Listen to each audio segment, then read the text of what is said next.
ओम नमो भगवते वासुदेवाय। ओम नमो भगवते वासुदेवाय। ओम नमो भगवते वासुदेवाय। ओम अज्ञानतिमिरान्धस्य ज्ञानाञ्जनशलाकया चक्षुरुन्मीलितं येन तस्मै श्रीगुरुवे नमः। नमः ॐ विष्णुपादाय कृष्णपृष्ठाय भूतले श्रीमते भक्तिवेदान्त स्वामिन् इति नामिने।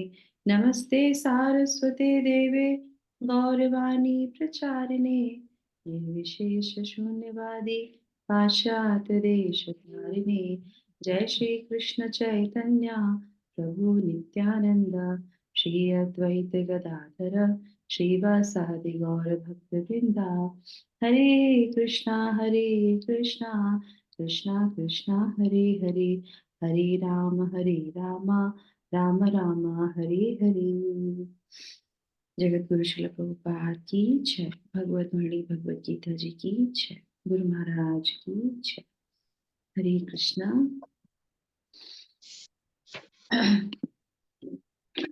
एक बार श्रील प्रभुपाद के पास एक व्यक्ति आते हैं।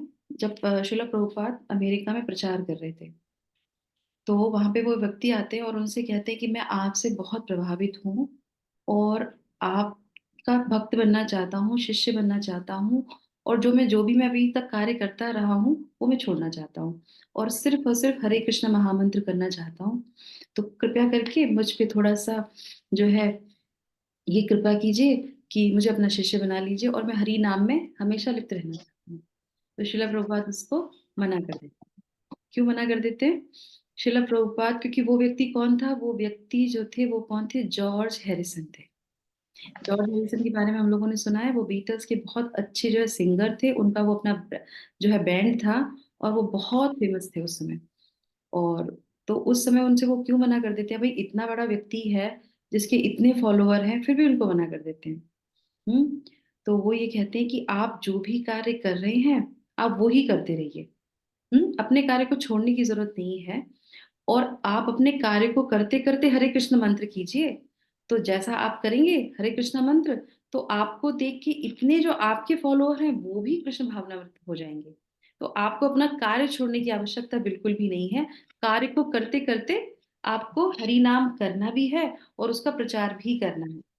तो ये शिला प्रभुपाद ऐसे क्यों उनको बोलते हैं? तो इससे संबंधित हमारा आज का श्लोक है। ठीक है, तो हम आज के श्लोक को लेंगे। तो आज हमारा क्या है? तृतीय अध्याय का श्लोक संख्या 26 है ना? यस। तो श्लोक यस माता जी। 26 देखेंगे। और तात्पर्य पढ़ेंगे अर्चना माता जी। तो श्लोक संख्या 26 है। न बुद्धि भेदम जनयेद ज्ञानाम कर्म संगिनाम जोषयेत् सर्वकर्माणि विद्वान युक्तः समाचरन्। विद्वान व्यक्ति को चाहिए कि वह सकाम कर्मों में आसक्त अज्ञानी पुरुषों को कर्म करने से रोके नहीं, ताकि उनके मन विचलित न हो, अपितु भक्ति भाव से कर्म करते हुए वह उन्हें सभी प्रकार के कार्यों में लगाए, जिससे कि कृष्ण भावनामृत का क्रमिक विकास हो। तो अभी हम तात्पर्य लेने से पहले आपको बताते हैं कि पिछले श्लोक में और इस श्लोक में अंतर क्या है, संबंध क्या है और भगवान हमको कौन सी शिक्षा दे रहे हैं। ठीक है, तो सबसे पहले ये आ जाता है यहाँ पे। पिछले श्लोक में भगवान ने क्या बोला था कि एक जो विद्वान व्यक्ति है, तो विद्वान किसको बोला था? जो कृष्ण भावना भावित है ना, जिसको आसक्ति नहीं है कर्म चीजों में, कार्मिक चीजों में, भौतिक चीजों में आसक्ति नहीं है, फिर भी वो कर्म करता है। हम्म। फिर भी वो कर्म करता है सिर्फ ये दिखाने के लिए, उनको समझाने के लिए कि हमें इस तरीके से कार्य करना चाहिए। तो खुद भी वो कृष्ण भावना भावित रहता है और कार्य करता है और दिखाता है। ठीक है, किन लोगों को दिखाता है? जो आसक्ति में हैं, जो इंद्र तृप्ति में लगे हुए हैं, तो उनको लिए वो कार्य करता है। यहाँ पे भगवान सेम शिक्षा दे रहे हैं। भगवान यही कह रहे हैं कि आपको ऐसे करना है और उदाहरण प्रस्तुत करना है। पर यहाँ पे भगवान शिक्षा के साथ साथ एक इंस्ट्रक्शन और दे रहे हैं। पिछली बार में भी उन्होंने आज्ञा दी थी, यहाँ पे भी वो आज्ञा ही दे रहे हैं। पर वो थोड़ी सी अलग है। कैसे है, एक उदाहरण से आपको मैं बताती हूँ। इस तरीके से मान लीजिए जैसे कि मैंने कहा या मुझसे किसी ने कहा कि माता जी आप यहाँ पे बैठे रहिएगा, इस स्थान पे आप बैठे रहिएगा, ठीक है। एक इंस्ट्रक्शन ये हो गया जो पिछली बार उन्होंने बोला था। अभी क्या बोल रहे हैं, माता जी आप यहाँ से उठ के जाइएगा बिल्कुल मत, या फिर आप इस स्थान से हिलिएगा भी मत। एक इंस्ट्रक्शन आप यहाँ पे रहिएगा, दूसरा इंस्ट्रक्शन आप हिलिएगा भी मत इस स्थान से। तो क्या करना है वो तो उन्होंने पहले श्लोक में बता दिया, और क्या नहीं करना है उसी कार्य को करते करते वो इस श्लोक में वो बता रहे हैं, ठीक है। तो ये हमारा एग्जाम्पलरी में ही आ रहा है, ये पूरा हमारा सेक्शन। तो अब हम लोग जो है एक 3 प्रश्न मैं आपको यहाँ पे बोलती हूँ, तात्पर्य को ध्यान से सुनिएगा, क्योंकि शिला प्रभुपाद के जो तात्पर्य है उसमें सारी हमको जो है सार मिलता है, और सारा एक्सप्लेनेशन उसी में अंदर रहता है। तो यहाँ पे भगवान जो है किस चीज की विधि बतला रहे हैं, पहली पहली चीज, ठीक है। दूसरा जो है किसके लिए बोल रहे हैं, वो किसके लिए करना है, किसको किसके लिए समझाने के लिए कर रहे हैं, और कौन इस विधि का पालन करे। जो विधि उन्होंने इस श्लोक में समझाई है वो कौन सी विधि है, किसके लिए है, और किस व्यक्ति को उसका पालन करना चाहिए। 3 प्रश्न, ठीक है। तो ध्यान से पढ़ेंगे हम तात्पर्य। यस अर्चना। हरे कृष्णा। जगत गुरु श्रील प्रभुपाद की जय। वेदैश्च सर्वैरहमेव वेद्यः। यह सिद्धांत संपूर्ण वैदिक अनुष्ठानों की पराकाष्ठा है। सारे अनुष्ठान, सारे यज्ञ कृत्य तथा वेदों में भौतिक कार्यों के लिए जो भी निर्देश हैं, उन सबों समेत सारी वस्तुएं कृष्ण को जानने के निमित्त हैं, जो हमारे जीवन के चरम लक्ष्य हैं। लेकिन चूंकि बद्धजीव इंद्रिय तृप्ति के अतिरिक्त और कुछ नहीं जानते, अतः वे वेदों का अध्ययन इसी दृष्टि से करते हैं। किंतु सकाम कर्मों तथा वैदिक अनुष्ठानों के द्वारा नियमित इंद्रिय तृप्ति के माध्यम से मनुष्य धीरे धीरे कृष्ण भावनामृत को प्राप्त होता है। अतः कृष्ण भावनामृत में स्वरूप सिद्ध जीव को चाहिए कि अन्यों को अपना कार्य करने या समझने में बाधा न पहुंचाए, अपितु उन्हें यह प्रदर्शित करे कि किस प्रकार सारे कर्म फल को कृष्ण की सेवा में समर्पित किया जा सकता है। कृष्ण भावना भावित विद्वान व्यक्ति इस तरह कार्य कर सकता है कि इंद्रिय तृप्ति के लिए कर्म करने वाले अज्ञानी पुरुष यह सीख लें कि किस तरह कार्य करना चाहिए और आचरण करना चाहिए। यद्यपि अज्ञानी पुरुष को उसके कार्यों में छेड़ना ठीक नहीं होता, परंतु यदि वह रंच भर भी कृष्ण भावना भावित है, तो वह वैदिक विधियों की परवाह न करते हुए सीधे भगवान की सेवा में लग सकता है। ऐसे भाग्यशाली व्यक्ति को वैदिक अनुष्ठान करने की आवश्यकता नहीं रहती, क्योंकि प्रत्यक्ष कृष्ण भावनामृत के द्वारा उसे वे सारे फल प्राप्त हो जाते हैं जो उसे अपने कर्तव्यों के पालन करने से प्राप्त होते हैं। हरे कृष्ण। हरे Krishna. Thank you so much Archana माता जी। ठीक है, तो ध्यान से सुना हम लोगों ने, सारी चीजें जो है शिला प्रभुपाद ने यहाँ पे बता दी, ठीक है। तो 3 प्रश्न के आंसर होपफुली आपको मिल गए होंगे, ठीक है। तो पहले हम थोड़ा सा यहाँ पे समझेंगे और फिर बाद में लास्ट में आप मुझे बताइएगा कि वो क्या तीनों के आंसर थे, ठीक है। तो सबसे पहली लाइन में क्या बोल रहे हैं वो, न बुद्धि भेदम जन येद आज्ञानाम कर्म संगिनाम, ठीक है। तो कृष्ण भावना भावित व्यक्ति को चाहिए कि वह अज्ञानी जनों को, है ना, कर्मों में आसक्त लगे लोगों को बुद्धि उनमें उनकी उनमें बुद्धि भेद उत्पन्न ना करे। बुद्धि भेद का मतलब क्या होता है, पहले वाले श्लोक में लोक संग्रह का शब्द आया था। लोक संग्रह का मतलब क्या था, लोगों को समझाने के लिए, है ना, लोगों को बताने के लिए, लोक संग्रह के लिए वो कार्य करता है। यहाँ पे भगवान कह रहे हैं बुद्धि भेद नहीं करना है। बुद्धि भेद से क्या मतलब है, यहाँ पे बुद्धि को यहाँ पे बोला गया है अंतःकरण में। किसी किसी के अंतःकरण में कोई व्यक्ति किसी चीज के लिए निश्चित कर लेता है ना, उस चीज को फिक्स कर लेता है कि मुझे ऐसे ऐसे कार्य करना है, और कुछ डिजायर होती है, कुछ उसकी आशा होती है, आकांक्षाएं होती हैं। तो थोड़ा बहुत, जैसे हम लोगों ने पिछले सत्र में जाना था, श्रद्धा होती है ना, थोड़ी सी उसके अंदर श्रद्धा है। चलो वेदों को सहित वो वेदों को ही तो मानता है ना, भले ही कर्म कांड कर रहा हो पर वेदों को मानता है। चलो हम दुर्गा जी के मंदिर जा रहे हैं, एटलीस्ट मंदिर तो जा ही रहा है ना वो व्यक्ति, कुछ भी कार्य तो कर रहा है ना समाज में, थोड़ा सा तो उसमें इंटरेस्ट है, थोड़ा तो वो वेदों को लेके चल रहा है ना, तभी तो उस व्यक्ति को हम कृष्णा कॉन्शियस में ला सकते हैं, करेक्ट। जो सुनना ही नहीं चाहता उसको कैसे लेके आएंगे? तो वो व्यक्ति, तो यहाँ पे वो क्या कह रहा है कि वो निश्चित रूप से वो उस चीज को मान लेता है। तो ऐसे जो है व्यक्ति, जो भले ही वो इंद्र तृप्ति के लिए कर रहा है और सारी सुविधा उसको मिल रही है, अब हम उसको पास जाके एकदम से ये बोल दें कि नहीं आप ये काम मत कीजिए, अब ऐसा काम करेंगे आपको सा जो है नरक में जाना पड़ेगा, आपको जो है ये भोगना पड़ेगा, आप बंधन में आ जाएंगे। तो डायरेक्ट इंस्ट्रक्शन जो है हम दे देते हैं, तो वो क्या कहलाता है? वो भेदना कहलाता है। भेद मतलब क्या होता है? बुद्धि मतलब हो गया अंतःकरण से किसी ने किसी चीज को निश्चित कर रखा है। हम्म। और वहां पे हम जाके उसको क्या बोल देंगे? हम उसको भेद देंगे। भेद मतलब छेद कर देना। भेद के कई सारे अर्थ होते हैं, तो यहाँ पे क्या है? उसमें छेद कर देना। तो यहाँ पे एक उदाहरण से हम समझेंगे इस चीज को बहुत अच्छे से। बुद्धि भेदने का मतलब है कि मान लीजिए कोई व्यक्ति है और उसके पास श्रद्धा की एक नाव है। हम्म? भगवान में श्रद्धा, भक्तों में श्रद्धा, भक्त किसी भी जो है एटलीस्ट वेदों में श्रद्धा की, जो भी शास्त्रों में बोला जाता है वो अच्छा होता है, एटलीस्ट हम करेंगे। हम्म। तो वो श्रद्धा, अब वो श्रद्धा के नाव में बैठा है। हम्म। तो वहां पे हमें क्या करना चाहिए? हमें उसकी नाव में जाके उसको सही जगह मोड़ना चाहिए, कि उसकी नाव में छेद कर देना चाहिए प्रहार से। किससे? वाणी से प्रहार कर देना। ऐसी चीजें उसको बोल देना कि उसकी नाव में छेद ही हो जाए, वो इमीडिएटली वहां से छूट ही जाएगी, अरे हम नहीं करेंगे, लो खत्म। तो शिला प्रभुपाद यहाँ पे समझाने का प्रयास कर रहे हैं हम सब लोगों को कि जो समझदार व्यक्ति है, जो विद्वान व्यक्ति है, उसको उसकी बुद्धि में छेद नहीं करना चाहिए, उसकी नौका में छेद नहीं करना चाहिए। एटलीस्ट उसकी श्रद्धा से वो धीरे धीरे धीरे धीरे भव सागर को पार कर ही लेगा। हम्म। तो यहाँ पे, और यहाँ पे जो है, और जो समझदार व्यक्ति है वो क्या करते हैं? वो छेद न करके क्या करते हैं? उसकी नौका को दूसरी डायरेक्शन में ले जाते हैं। ठीक है। तो समझ में आ गया बुद्धि भेदना का क्या मतलब हो गया यहाँ पे? कि उसकी जो आसक्ति जिस चीजों में है, उसको अपने कटु शब्द से या डायरेक्ट ऐसी चीजें ना बोल के उसकी बुद्धि को भेदना नहीं चाहिए, उसको डिस्टर्ब नहीं करना चाहिए।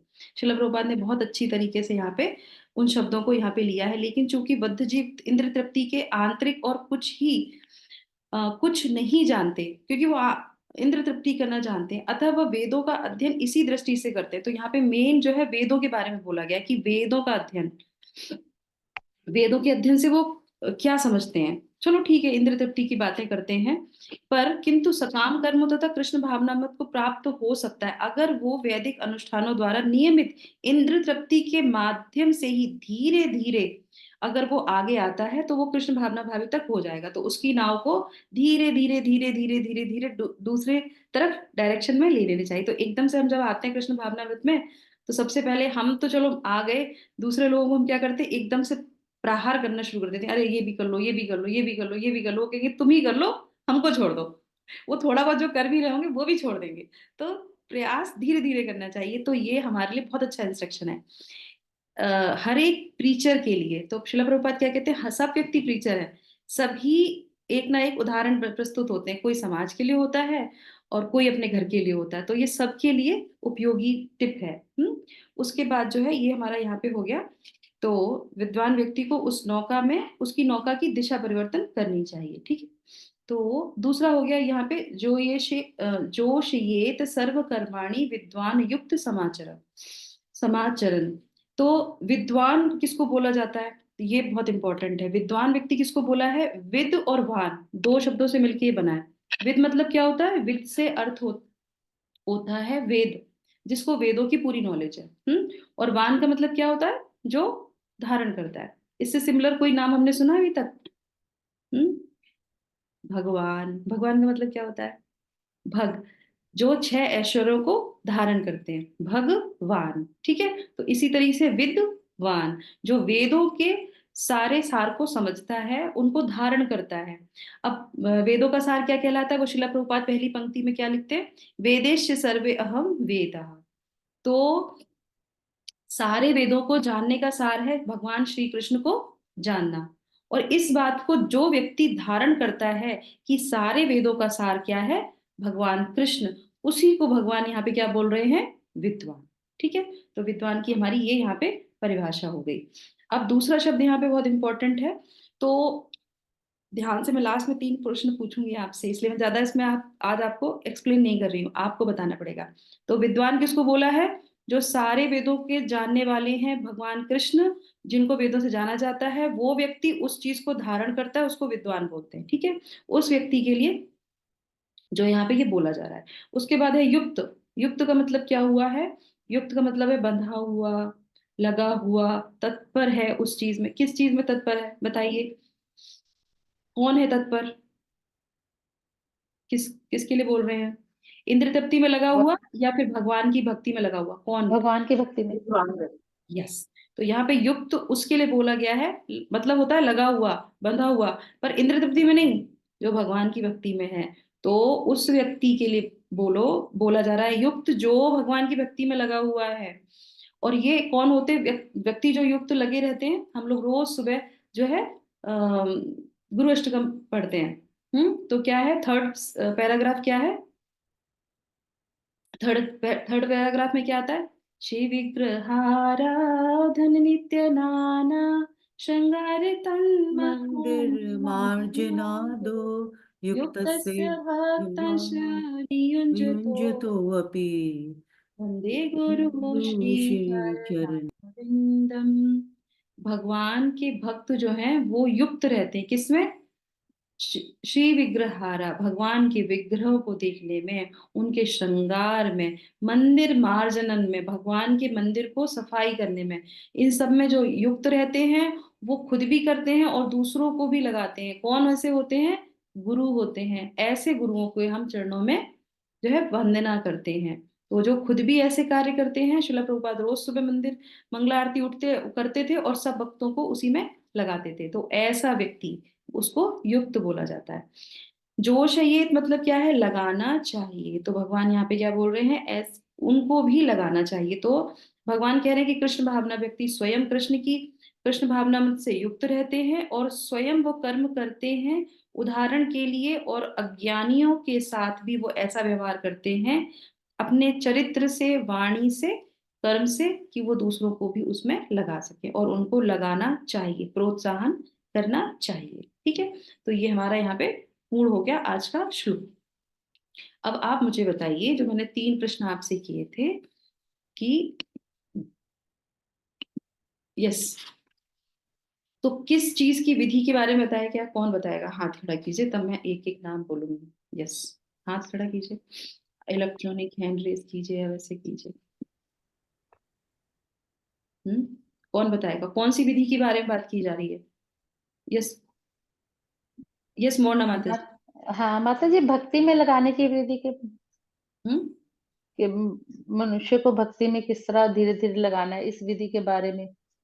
ओके, ठीक है।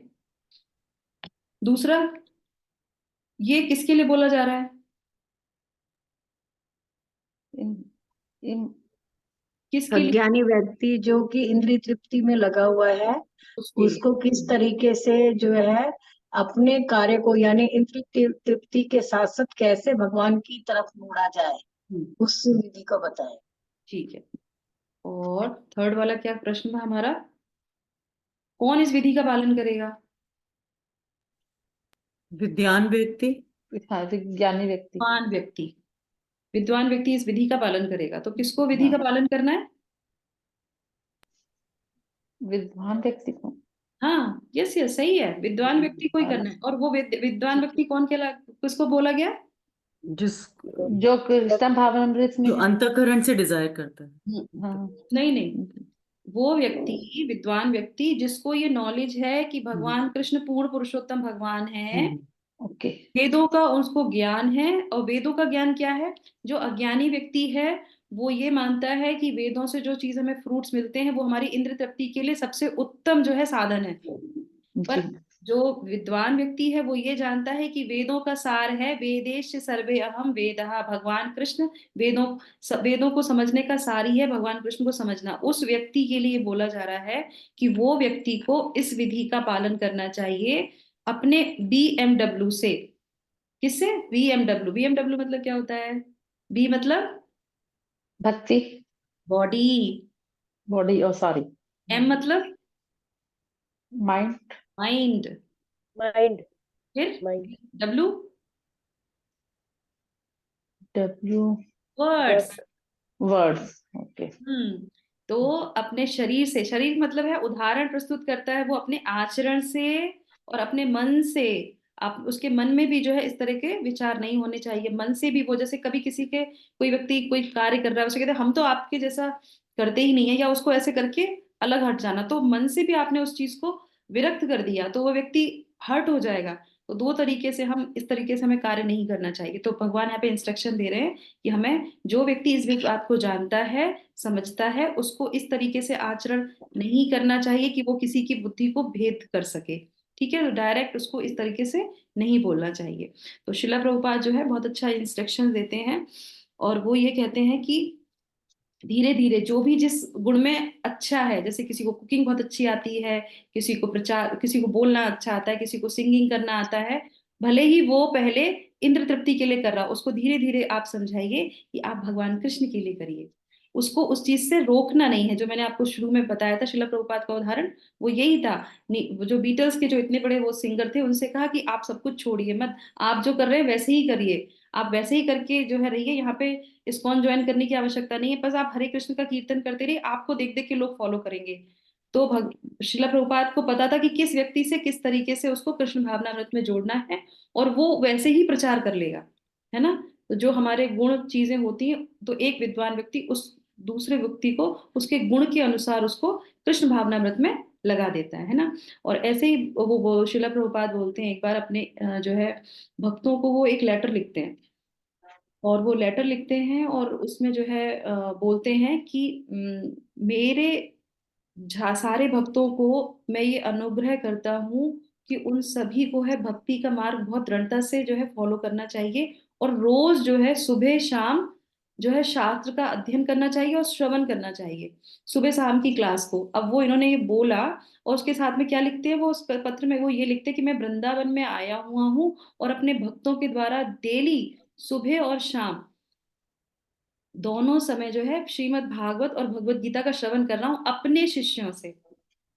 उनको जरूरत है क्या, उन्हीं के तात्पर्य से तो चलती है क्लास, उनको क्या जरूरत है बिल्कुल श्रवण करने की, पर क्यों, क्योंकि भगवत गीता में भगवान ने इंस्ट्रक्शन दिया है कि आप जैसा करेंगे वैसे ही आपके पीछे वाले फॉलोवर करेंगे। तो वो खुद करते हैं अपने आचरण से, और बताते हैं कि आपको भी ऐसे ही करना है। और इस ये जो संस्था है, इसमें कोई भी जो है बड़ा और छोटा नहीं होता, इसमें कोई भी बड़ा छोटा नहीं है, जो भी है वो भक्ति ही है।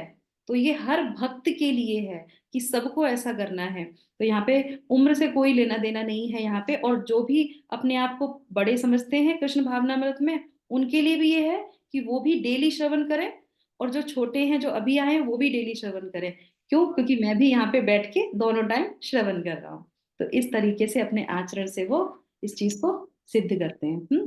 तो हमको भी जो है इस तरीके से, अगर हम टीचर हैं, हम प्रयास कर रहे हैं, या हम कृष्ण भावनामृत में आ गए हैं, तो हमारा ये दायित्व बनता है कि हम किसी की बुद्धि को भेदे नहीं, किसी को हर्ट ना करें मनसा वाचा कर्मणा से, बल्कि उसको धीरे धीरे से उसकी नाव के सहारे से उसको लगाएं, श्रद्धा में उसको आगे बढ़ाना है, उसको पीछे नहीं धकेलना है। ठीक है।